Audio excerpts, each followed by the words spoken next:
Just a little bit about me before I get started. I own Geffen Careers. I'm a solopreneur. I started this 8 years ago after a 30 plus year career, first as a teacher of English as a second language, then as a college administrator and dean, distance learning, continuing education, and then as an administrator and executive director for some not for profit associations. And 8 years ago, when I lost the only job I ever lost, I got coached by the 5 o'clock club and I took their training into how to become a career coach. I continued working and started my career coaching part time. And then 3 years ago, I stopped working my day job and started just full time on career coaching.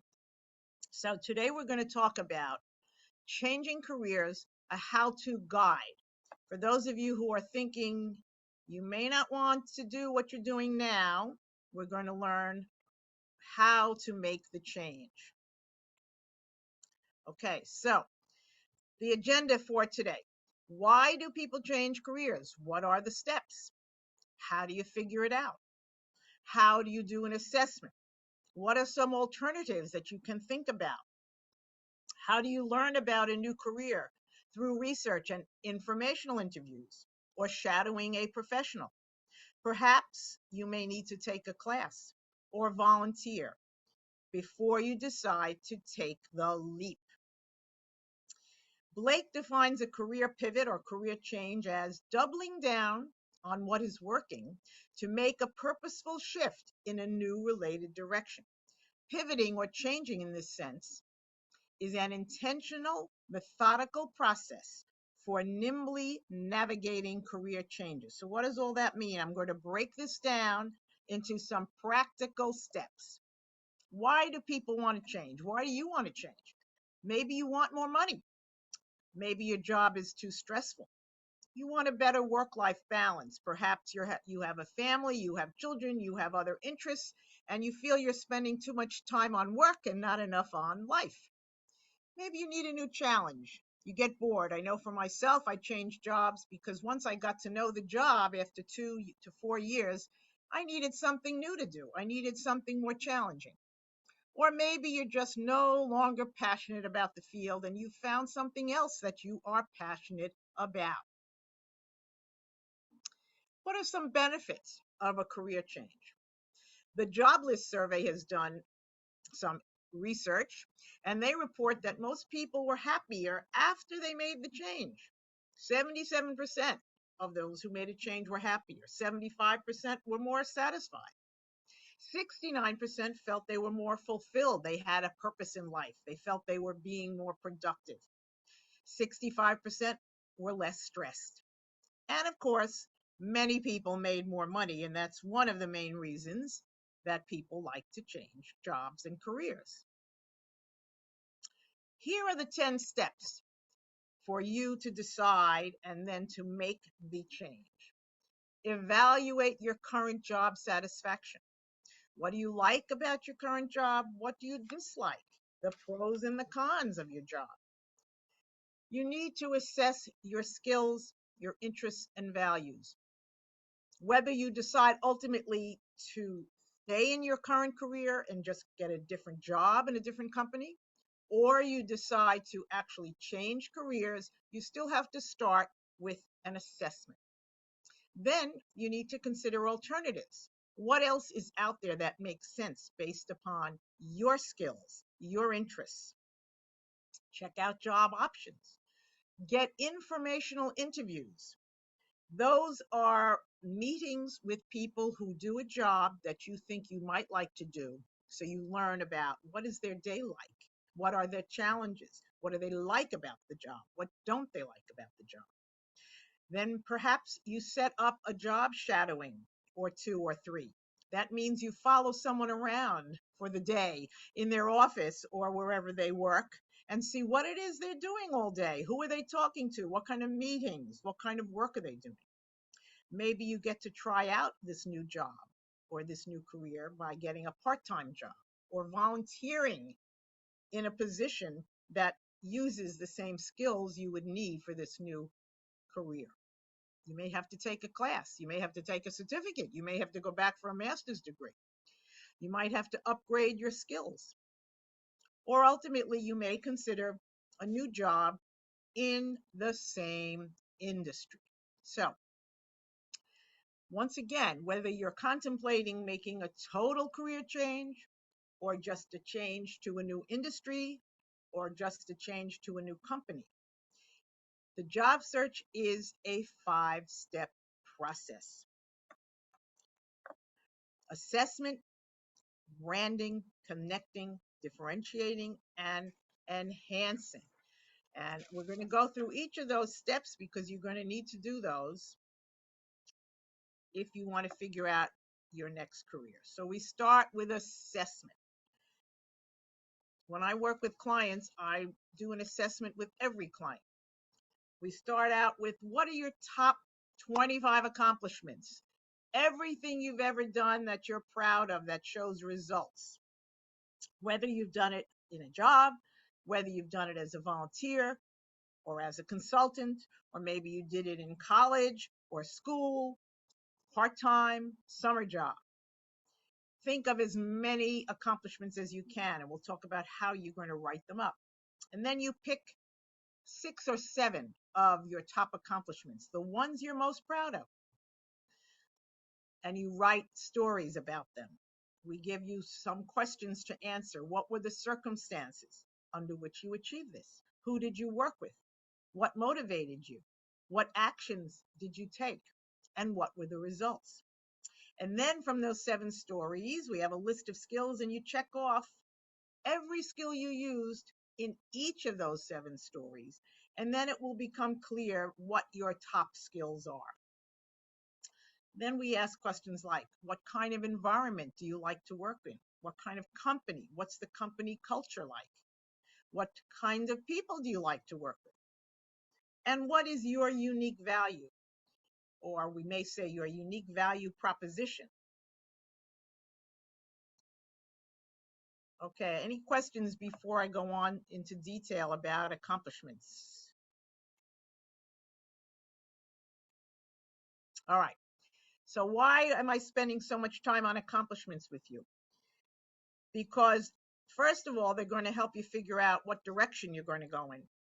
And then once you figure out that direction, you're going to use them in your pitch, in your cover letters, in your direct mail to possible companies, possible hiring managers. You're going to use your accomplishments in your cover letter. Each time you apply for a job, you're going to write a different cover letter in your resume, and you're going to edit your resume to include and highlight your skills and your accomplishments. You're going to talk about accomplishments in your interview, and you're going to use these accomplishments in your follow-up after you've had an interview in the influencing email. So, what's your job target? What are you going for? A job target consists of 3 things: a job title, an industry, and a location. So let's say you wanted to be a news reporter in the television industry in the West Coast, or you want to be a data analyst in the banking industry in Chicago. You have to narrow things down because a job search is a lot of work. It requires a lot of concentration and making lists of people and companies. So you need to narrow it down a little bit. Now, you can have more than one job target. Some people have 2 or 3 tops, but you really can't have more than 3 because you won't be able to conduct a proper job search.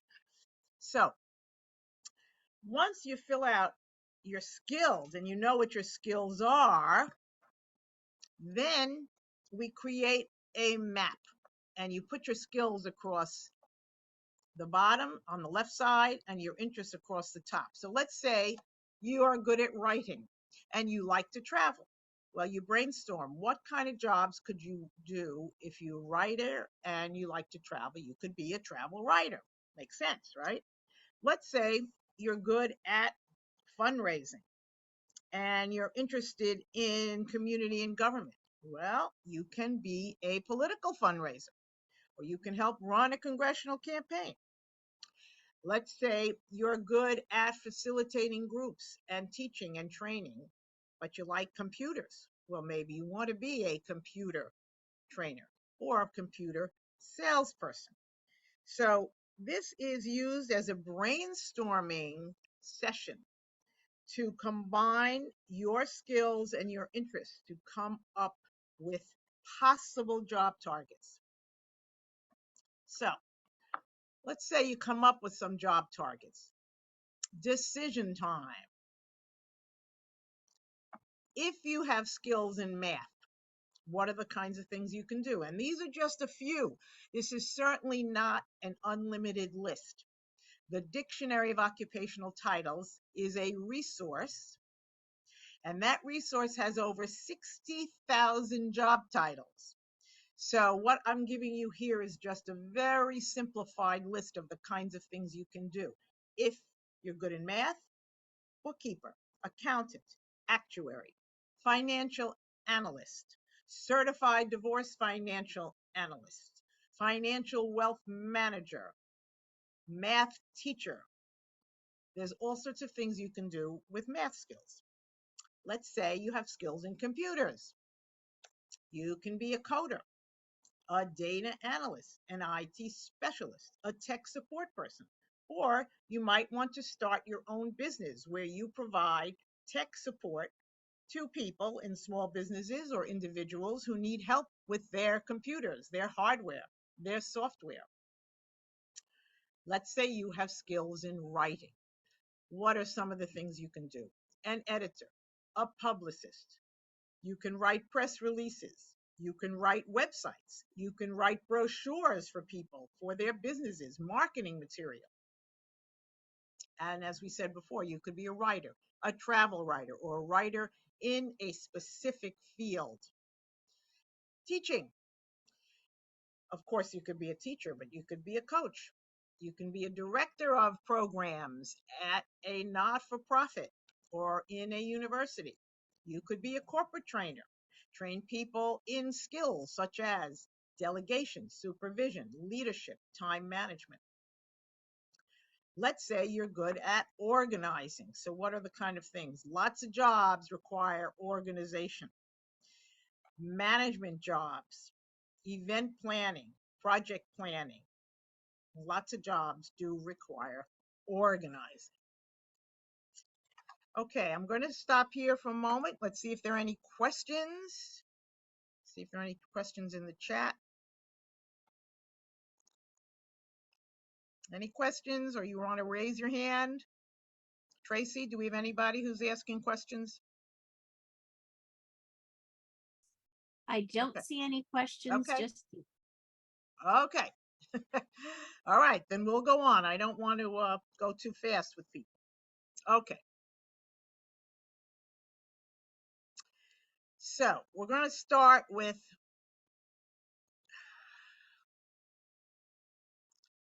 your network. So when you want to change jobs and you start figuring out what it is you want to do, the next thing after, you've got to have to write your resume, and we'll talk about that, and you have to write your LinkedIn profile. But you need to start talking to people, because the best way to learn about a job is not to read a job description. The best way to learn about a job is to talk to someone who does that job, whether that person is a banker, or that person is a baker, or that person is a flight attendant. You really don't know what it's like until you talk to someone who does this job day in and day out. So first you start with the people you know. And who's in your network? Well, it's everyone you know. Your family, your friends, coworkers, former supervisors, former managers, personal accountant, your personal lawyer, your hairdresser, your trainer at the gym, your dog walker. Don't assume just because someone is not in your field that that person doesn't know anybody else in your field. All of us have our own networks. We all know 100 to 200 people. So when you think about the people in your network right now, the ones you already know, family, friends, coworkers, etc., each of those people has his or her own network. And why do you want to connect with these people who you already know? You want to stay in touch with them and let them know you're going through a transition now. You're thinking about possibilities of either getting a new job, a new career, changing industries. And you want to let them know about you, your skills, your accomplishments, and you want to ask them for some career advice or some introductions to other people. That's why you need to connect to your network and stay in touch with your network. So your network is everyone you know right now. How can you expand your network? All right, this is very important because people say, well, I want to switch from my field into biotech, or I want to switch from my field into pharma, or I want to switch from my field into technology, you name it, but I don't know anybody in that field. So how are you going to get to know people? Here you go. Join a professional association. Every profession has a not-for-profit organization, like Savvy Ladies is nonprofit. Every profession has a nonprofit organization designed to help the people in that profession. So if you're a lawyer, you belong to the ABA, American Bar Association. If you're a doctor, you belong to the American Medical Association. If you're a neonatal nurse, you belong to NAPNAP. Funny name, but it's an organization for neonatal nurses. I used to work in associations, which are nonprofits, for many years, and I belonged to the American Society of Association Executives. And what does this society do for you? First of all, they have a website. They have a lot of free information. They may list jobs. They have events. Some are free, some are paid. They have yearly conferences. They provide you with information and they provide you with opportunities to meet other people in that field. And so you can go to events, listen to webinars, meet other people.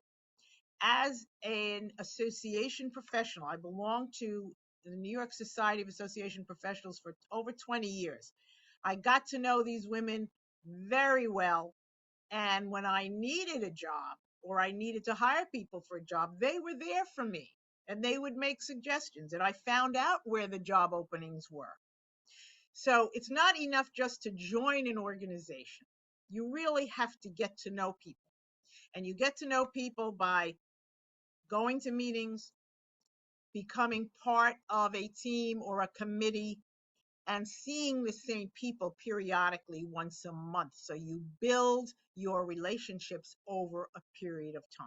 So that's the professional association. Alumni association. We've all gone to high school, and most of us have gone to college, not everybody, and some of us have gone to graduate school. I've got 3 colleges, my undergraduate, my graduate, and then my PhD school. So I've got lots of people I could come in contact with. How are you going to contact these people? If you don't remember who you went to school with, that's okay. You go to LinkedIn.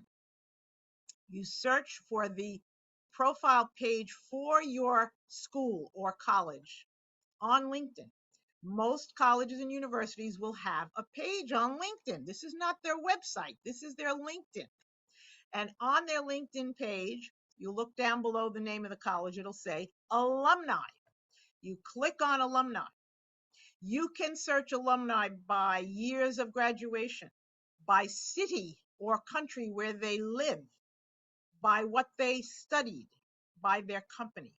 So if you have something in mind, a particular industry or a city or a company, and you go to the alumni, you can ask to connect.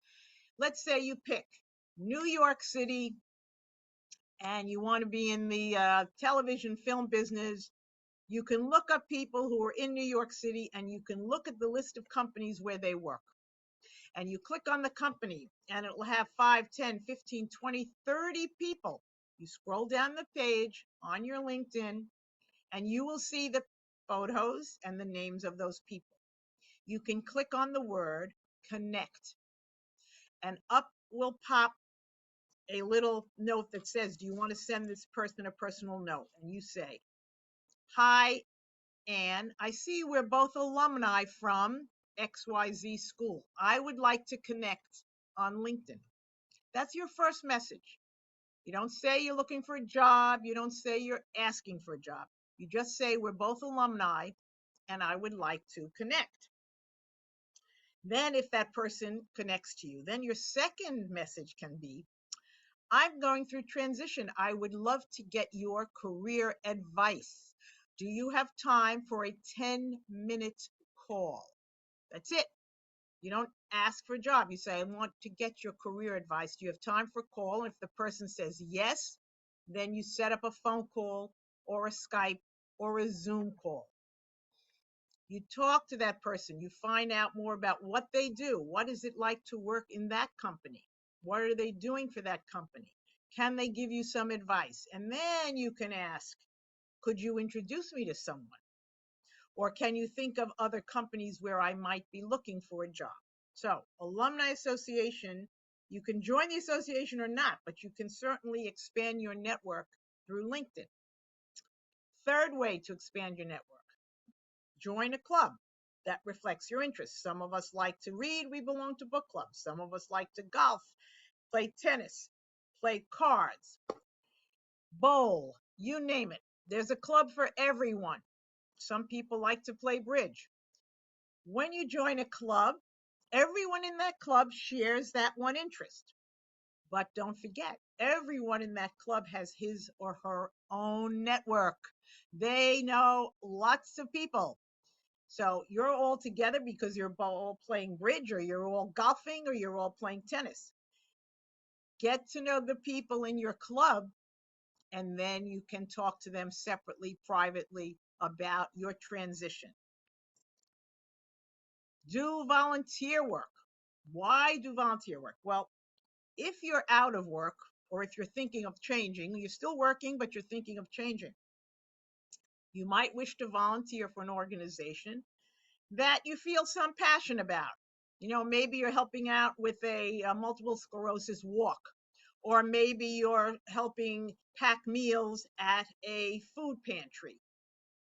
Why volunteer? Volunteering is a great way for you to feel productive and you're giving back to society. It's also a great way to meet new people and network with those people.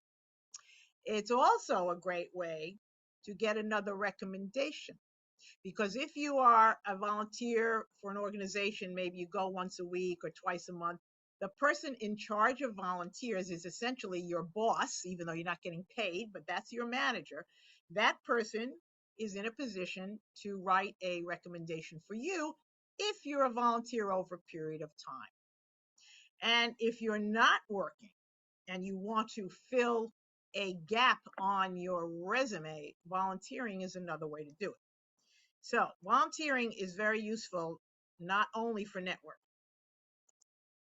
And another way to expand your network, joining a civic or religious organization. What does that mean? Well, you've got the Elks, the Masons, the Knights of Pythias.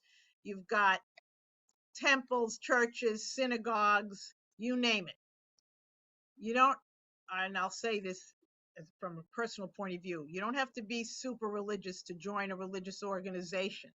As long as you feel you are comfortable with the people there and you're thinking along the same lines, again, it's another opportunity to make friends and build your network. So there are 5 ways to expand your network. And if you are particularly thinking of a different industry or a new career, this is super important. All right, following up with everyone you meet. That's super important too, because just because you meet someone once that doesn't mean they're going to remember you. You won't even remember them 3 months from now. So you need to follow up. If you go to a meeting or you have a phone call or you have a Skype call or a Zoom call, you need to follow up with an email. Remind the person of who you are. Thank them for meeting with you. Tell them what you're interested in. And then do stay in touch every 4 to 6 weeks. Not every day, not every week. People don't want to be bothered. They don't want spam in their in-mail box. But every 4 to 6 weeks, you can write a little email saying, hi, I thought I'd let you know what I'm doing with my job search. I've had a couple of interviews. I'm shadowing someone to learn how to do XYZ. Oh, I read this article I thought you might be interested in, and you give them the link to the article. So when you write to these people, keep in mind what you learned about them, their interests, their hobbies, their family, and their job, and see if you can put something into your follow-up that relates to them, either professionally or personally. Okay, let's see what's in the chat. Is there any questions in the chat? Uh-oh, somehow you got on mute there, Amy. Okay, can you hear me Oh, now? yes. So there were some questions in the chat. We're kind of past where they were, but the That's one okay. was to go back to the slide with the job target on it. Okay, hang on.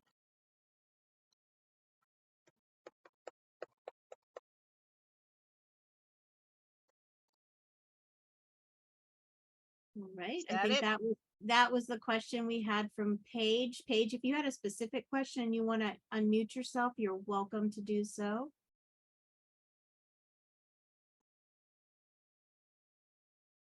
Oh, she says the one before that, please. Okay. All right. If you wanted to ask a specific question, go ahead. Okay, let's see. Lisa, you can go ahead and unmute yourself for your question. Okay, can you hear me? Yes, Yes. go ahead, Lisa. Great. Thank you so much. Thank you for this. So I have a question sort of about like mentally a way to think about it. I have a successful business in New York, and I just went through a divorce and a life change, and now I'm moving to Florida. And the commitment I made to my career when I was, 22 and out of college, I don't really feel like doing it again now. I've sort of done it. But I have a very nice business, but I'm sort of ready to do something new. And the thought of starting it up again in Florida just doesn't really light me up. And I have found something that does light me up, and I'm setting myself up for that.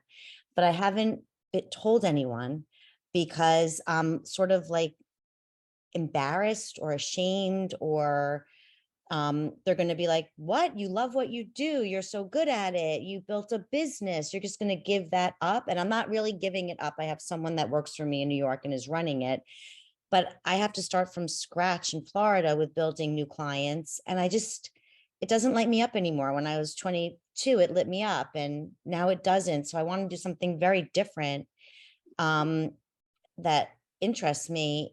And I find I can't tell anyone. Like I'm like, I don't know what the word is to tell people. I just don't want to Well, you're at a new be stage in shocked. your life, and you're at a new stage in your career.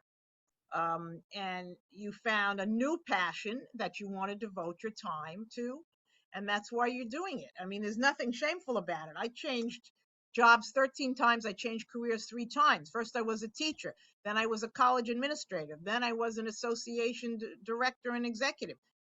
There's no shame in changing. People change, people develop, you find new interests, and you get bored with things. You've had enough of it. You want to do something else. That's why I changed jobs so many times. I would get bored. That's just me. So there's no shame in telling people you have this new passion and this is what you're excited about, and you're going to be doing XYZ, because if it's a new thing, you want to tell as many people as possible. Yeah. Okay. So then I just have one more follow-up question to that. So again, I switched states. So in New York, I have someone who works for me who's running that brings an income into me. And I don't want to lose those clients because that's an income here in Florida. And that income is helping me now when I live in Florida.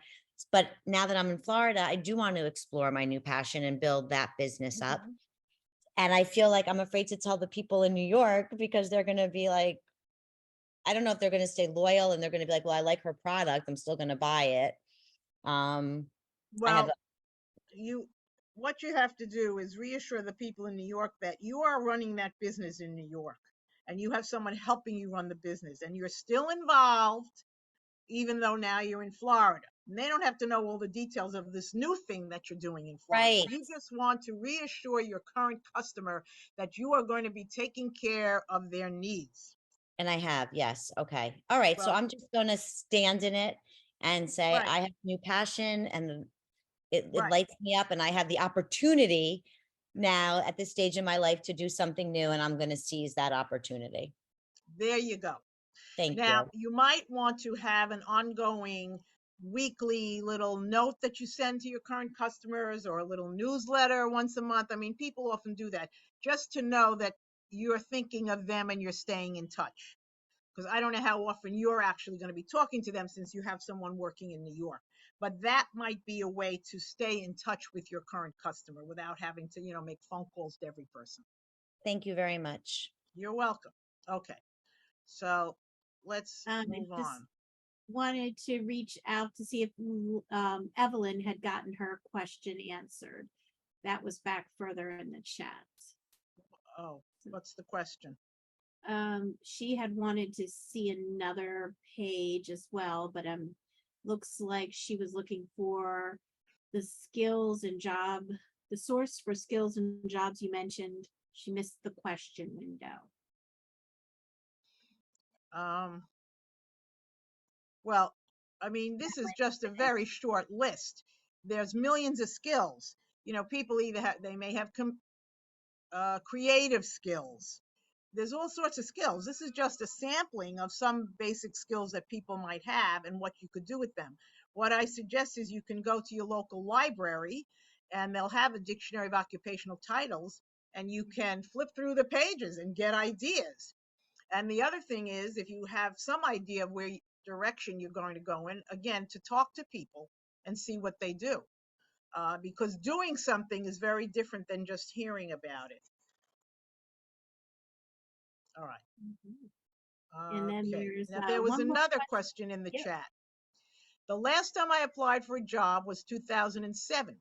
And I'm curious about how people have changed their resume now compared to 15, 20 years ago. Okay. Done a lot of stuff, lots of education, any foundational bottom line for the resume. Okay. Let me talk to you about the resume because this webinar today is not going to discuss resumes in detail, but I'll tell you.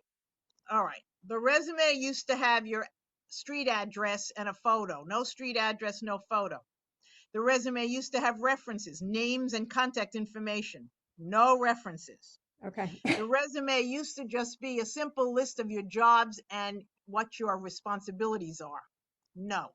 The resume today has to list at the top the job title you're going for, 3 accomplishments that have to do with the job, and then a list of skills that have to do with the job. And then you do your experience with the most recent job first. And if you have more than 15 years experience, don't even put it on the resume because nobody's looking for someone with 30 years experience.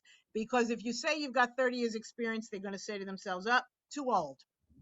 So Okay. you need not put more than 10 to 15 years of your actual experience on the job. A resume is not an autobiography. You need not include every single detail of every single thing you have ever done in your life. Okay, I hope that Okay. answers your question. Thank you very much. I'm happy to send people, I'll give you my information at the end. I have templates of resumes if you want to learn how to do one. Okay, Okay. we did. Okay. To recap, building relationships and networking. Networking is like farming. You are sowing seeds for the future. You're cultivating relationships. It's not like fishing, where you go fish for a day, you catch a fish, and you eat the fish. Building relationships and networking, you need to think in terms of a long-term relationship, not a transaction where you simply meet someone at a networking event or social event and exchange business cards. Now, don't answer online job ads. I'll tell you why. It's a waste of your time. Because, first of all, 80% of jobs are not even advertised. Sorry. And fewer than 10% of people actually get a job by answering an ad online. Of all my clients in the past year, and I've had dozens of clients, one person got 2 interviews, no job. One person actually got a job. He answered the ad on a Monday and he started the job on a Thursday. What was the job? Commercial truck driver in California.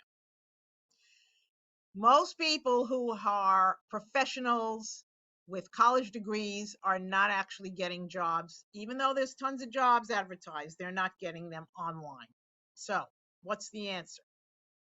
1,000 people might see a job post online. 200 will start the process of actually filling out the application. 100 people will complete the application. 75 of those resumes will be screened out, either by the ATS. ATS stands for Applicant Tracking System, or a recruiter will look through them and throw out 75 resumes, and maybe 25 resumes will be seen by the actual hiring manager. 4 to 6 people get invited for an interview. 1 to 3 get invited back for a final interview. 1 person is offered the job, and of that percentage, 80% will accept it. So not even everybody accepts it. So what's the hidden job market? Those are the jobs that are not posted online. They're not advertised anywhere. The reason you want to write directly to a hiring manager, not the human resource department, unless that's the department where you work, because the hiring manager knows months in advance they will need to fill a position, because they're going to fire someone. Someone is going to quit. Someone is getting a promotion. They're opening up a new office. They are adding a position long before the advertisement appears on the internet. Therefore, you want to meet as many people as possible in your field so they get to know you and they think of you when they know there's going to be a job opening. And this goes back to the networking, building relationships. Why do employers choose other alternatives to posting an ad online? It's cheaper than the jobs online. You have to pay for that. They're more likely to get qualified applicants from their current employees. Hiring managers love to get recommendations from people who work for them or people in their company who are recommending outsiders to an open position. Then there's an opportunity for team building through the referrals. And in some corporate cultures like Google or Facebook, there's a lot of pride in the idea of a certain type of person that gets hired. They know what they're looking for. So what are some ways to crack the hidden job market? Forbes had an article about this. First thing, network differently. Always be networking. That means give before you get. Give people information. Join a professional networking group. Now, there are business groups such as the Manhattan Chamber of Commerce, the New York Chamber of Commerce, Business Network International. There are lots of networking groups for business people where you can find people who are working in the fields that you're interested in. Contact employers directly, and in a few minutes I will show you what to say when you contact them. You can figure out who the hiring manager is, get the phone number and the email address, and you're more likely to get someone's attention by writing directly to them. Sign up for Google News alerts. This way you'll be the first to know Let's say there's leasing of additional office space. There's a big partnership deal coming up. Google News Alerts gives you that type of information that may alert you to an opportunity. Attend a conference. Trade shows and conferences are great places to mine the hidden job market. You can make connections with people, network with people who know what's going on in their industry. They know where the openings are going to be. They know where companies are expanding, where new offices are opening up. And then finally, snoop around if you have a current employer. Ask questions, snoop around. Maybe there's another opportunity in your department or another department or another location in a regional office. So these are some ways to crack the hidden job market. How are you going to get the meetings? Okay. So you start with the people you know, your primary contacts. See if you can get introduced to someone. You can also write directly to the hiring manager. That is someone who is 1 or 2 levels above your current job title. So if you're a coordinator, maybe you write to the manager or the director. If you're a manager, maybe you write to the managing director or vice president. You can find out the name from their company website or LinkedIn. And then you follow up your email with a phone call. So what are you going to say in this email if you want to get a meeting? You have to have a person's name and their email address. Paragraph 1, oh, I'm interested in working for XYZ company. I'm so impressed with what they're doing on, name the product or a service. Paragraph 2 is your pitch. I am an event coordinator with 5 years of experience, and I'm great at cultivating vendors and working with clients to meet their needs. Paragraph 3, accomplishments. Here are some of my recent accomplishments. Bullet 1, bullet 2, bullet 3. Paragraph 4. I would welcome the opportunity to have a 10-minute meeting with you to discuss how I might contribute to meeting your bottom line or to helping you plan events. That's your direct mail. Now, you write that to as many companies as you can. Targeted emails are to your top 10 or 20 companies on your list of companies. The difference between the targeted email and the direct email is you're going to say you're going to call them.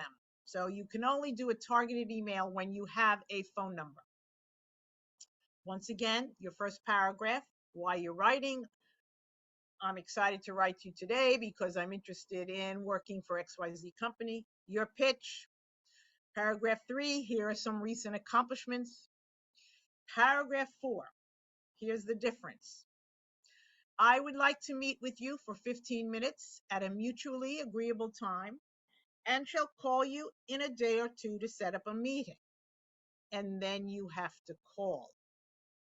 And you want to practice what you're going to say on the call. So when you call them, you don't want to talk to the administrative assistant. Often someone at a higher level will not be answering his or her phone. An administrative assistant might answer the phone. So you say, oh, I'm writing to such and such a person. They're expecting my call. When do you expect them in? Don't leave your name and number. Why? Because you might have to call 3 or 4 or 5 or 10 times to get to that special person. You might have to call before 9 a.m. or after 5 p.m. or during lunchtime. So you don't want to leave your name and number, because if you keep calling and you don't reach the person and you keep giving your name and number, it looks like you're stalking. And we don't like to be stalkers. And the hiring manager certainly doesn't want to talk to a stalker. All right, so you get the meeting. What do you say when you call? Don't leave a message. You ask when the person's going to be back in the office. You keep calling, maybe before 9 a.m. or after 5 p.m. And then you get the assistant and who asks you, what's this in reference to? Oh, this is about an email I sent to Mr. So-and-so or Ms. So-and-so, and they're expecting my call. Now, let's say you get the meeting. Maybe it's with an alumni, an alumna from your college or your high school. Maybe it's a new person you met through the LinkedIn. Thank you for taking time out of your busy schedule. You give them your pitch, you talk about your accomplishments, you say what you can do for them. You ask them, what are your challenges? What's your day like? What do you like about your job? Do you think someone like me would fit into your company? Tell me about your career path. You want to ask the person enough questions to get them interested and learn about the company and their job. And then you want to tell them enough so that they understand who you are. At the end of these meetings, now again, these are not interviews for job openings, they're informational meetings. At the end of the meeting, you want to show that person your target list of companies. And you ask, do you know anyone who works at these companies? Could you introduce me to that person? Can you think of any other companies I should add to my list? Thank you for your time. Every time you meet with someone, whether it's someone you already know, who's on your network list, your friends, your family, former coworkers, or you're meeting with somebody new, you still want to follow the 3+3. Ask 3 questions about them, tell them 3 things about you, and then at the end, ask them about the job targets and can they introduce you to someone else. You follow up. You say, thank you so much for taking time out of your busy schedule.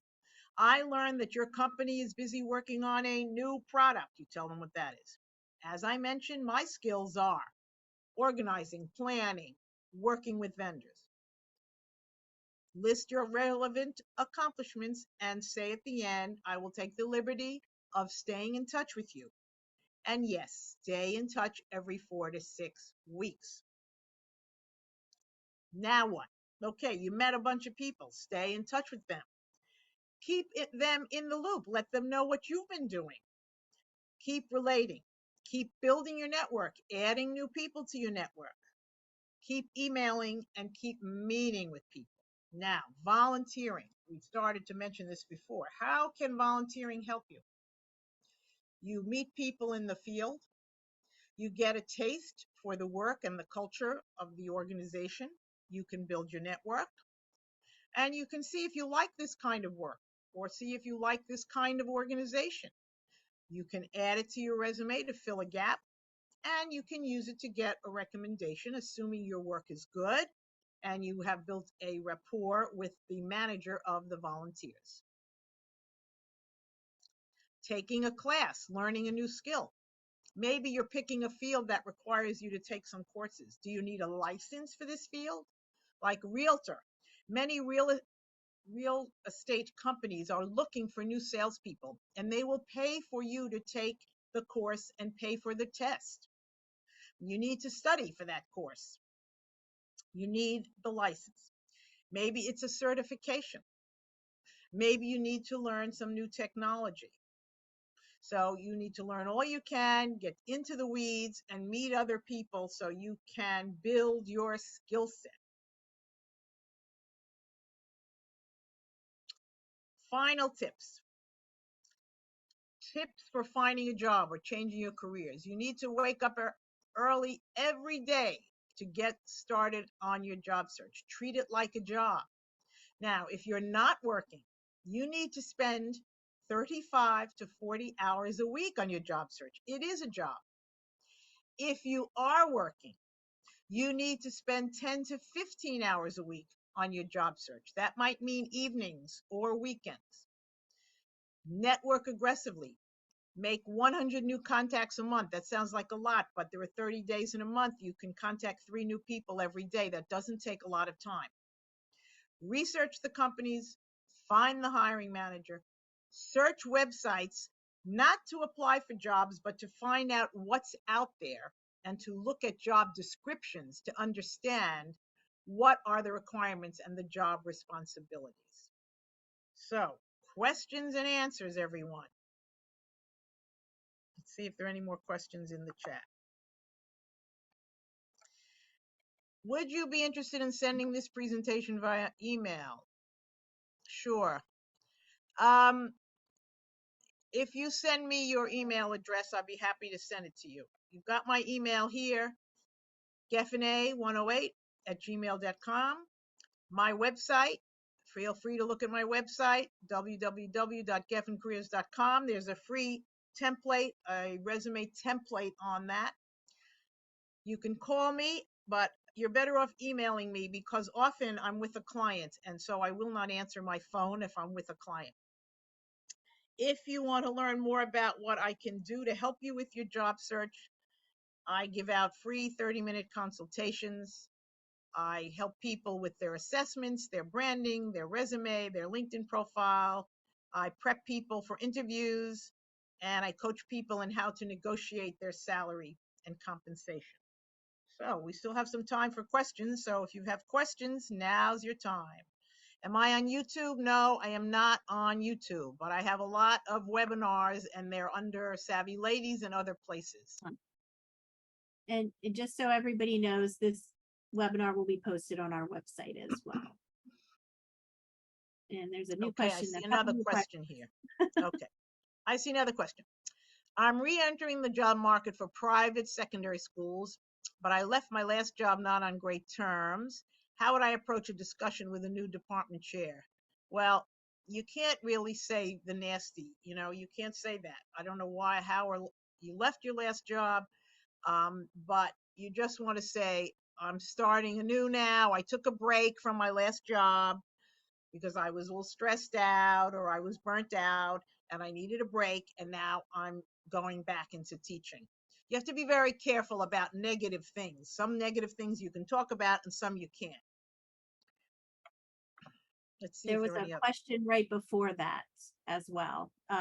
What advice would you have for someone who has taken pretty much every single one of these steps, including leaving my current industry to move abroad and pursue a 2-year master's degree and still cannot break into my chosen field? Well, I don't know who you are or what your field is, and so you really need to talk to a career coach. I can't answer that question in any detail because I don't know enough about what you're talking about.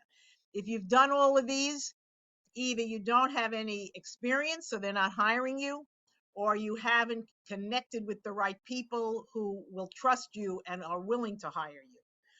That's just a general answer. That may not relate to your particular situation. Okay, we And I got a think few more. she's the same one that posted the last question. All right. What about them asking to contact a previous department chair? Okay, so you need to find a colleague of yours from your previous job, maybe one of the other teachers with whom you had a good relationship, and you give that person's name as a reference from the last job. Okay. I mean, if you were working for that school for X number of years, certainly you have a reputation, and there maybe was a misunderstanding about a sabbatical, but you've got to have some people who are willing to give a good reference for you. And so you have to find those people and give the names of those people. Okay. I have been pigeonholed. Wait a second. I have been pigeonholed into recruitment, and they can't seem to go past my HR. Okay. So you have to redo your resume and reinvent how you present yourself. You may need to do a functional resume. I know we stopped using those a few years ago. We used to do chronological and functional. Tracy's smiling. She knows what I'm talking about. But because all your background is in HR and now you want to do something else, you're going to have to redo your resume to highlight things you know how to do now, maybe things you learned during your master's degree, even though they were in coursework and not paid work, maybe things you've done as a volunteer, not paid work. So you really have to redo the resume so that when it comes to somebody, your skills stand out and your HR recruitment is not the first thing that they see. Do you schedule consultations during the day or at night? Is there a time frame? I can see anybody anytime. I prefer daytime between 8 a.m. and 4 p.m., but I can schedule things anytime. Any more messages? Oh, there are more messages, more messages. Uh-huh. How long of a break is too long? How long of a break do you need? Um, that's up to you. You need to find something to put on your resume for this break. So, have you been doing consulting, talking, giving advice to people? Or have you been taking care of children or aging parents? Or have you been volunteering? Or have you been taking courses? Any one or all of those four things. You need to put something on your resume. If you've been out of work more than 3 months or 6 months, you better have something to put on that resume. Mhm. So you need to think about that. What do you want to do? Any Yeah. more questions? These are great questions. I love it. I'm saving my chat, so I got the questions too. I loved what you were saying about highlighting your skills. Just because you did something in a volunteer role doesn't mean you didn't get the practical experience from it. So highlighting that in the best manner possible on your resume will help get it that second look as well. So don't be afraid to highlight all of that, down to being a Girl Scout leader. If you were a Girl Scout Yes, leader, that's leadership. if you were a sports team manager for your child, get that all out there. Absolutely. PTA president, Mhm. event planner for your church, whatever. All of that stuff is legitimate and it recognizes the skills that you have. So you need to And think about all those things and make the list. That's why I say start with your list of accomplishments, and they may not be from paid work. That's okay too. and don't forget that those people that you were volunteering with can also become professional references for you as well. So That's right. that's another pool to think of picking from. So yeah, so this Exactly. was great. We had lots and lots of questions. Thank you, Amy. I can't thank you enough for being here and giving us all this advice. If, like I said, this will be posted on our website once we go ahead and get it edited and ready to go. Additionally, a little off of the job topic, but if you have any questions about your personal finances, don't forget we have our 101 free pro bono helpline. That's at savvyladies.org. We're happy to match you with a professional. And with that, I'll go ahead and end it. If you have any more questions and want to unmute yourself, I'll stick around for a few minutes.